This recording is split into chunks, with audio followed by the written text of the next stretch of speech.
Здравствуйте, мои хорошие! Сегодня я хочу поговорить на такую тему о лесных жителях. Это у нас о феях. И о очень большой ошибке представления именно фей, что они такое. То есть то, что у нас это действительно существа, которые живут в лесу, там, на полях, где угодно, да, это да. Но я больше сталкивалась всегда с лесными. То есть такие полевых фей я не знаю. То есть я сталкивалась с лесными и скажу вам так. Все представления о том, какие они красивые, в сказках, во всем, в чем угодно, мифологии, то есть абсолютно фальшивые. Абсолютно. Э, вот феи, с которыми я сталкивалась, они почему-то похожи на богомолов больше. Вот по форме, вот такие странненькие. Да, вот какая-то вот такая интересный момент. Это они похожи на богомолов. Размеров они бывают разных.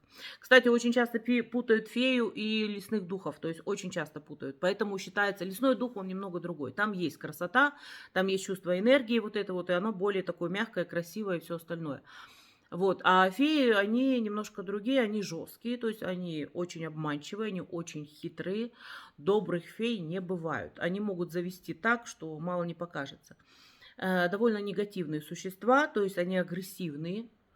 Мягких, опять повторюсь, я еще не встречала, то есть они агрессивные. Я не люблю вот сталкивание с ними, то есть мне вот желательно, чтобы их вообще не было. То есть и еще такой момент интересный. Все говорят о том, что феи там питаются там этими цветочками, нектаром, ничего подобного. То есть, сколько я опять же видела фей, падалью больше. Вот гнильем, падалью, вот такими вот вещами. То есть тоже, я говорю, я не люблю с ними на контакт ходить, то есть, ну, неинтересно мне, потому что, ну, грубая, жесткая очень энергия, нехорошая. И размеры их, то есть размеры бывают маленькие, то есть от самых маленьких, там, ну, вот так я бы сказала, до примерно около 70 сантиметров, вот так вот 50-70 сантиметров в этом районе. То есть вот так они выглядят. Да, они передвигаются, да, они вот могут летать, я бы еще сказала.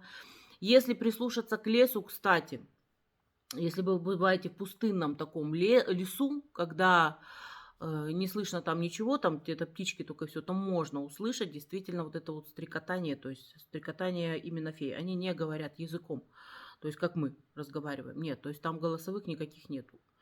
Никакой там с голосом ничего общего не имеет. То есть это больше как раз, я же повторюсь, что это такое стрекотание, такое немножко для нашего уха неприятное. То есть оно даже где-то иногда повышение, когда вибрация идет у них, то есть когда вот звук громкий, то даже больно становится ушам. То есть, чтобы вы тоже понимали. То есть ничего хорошего там нету.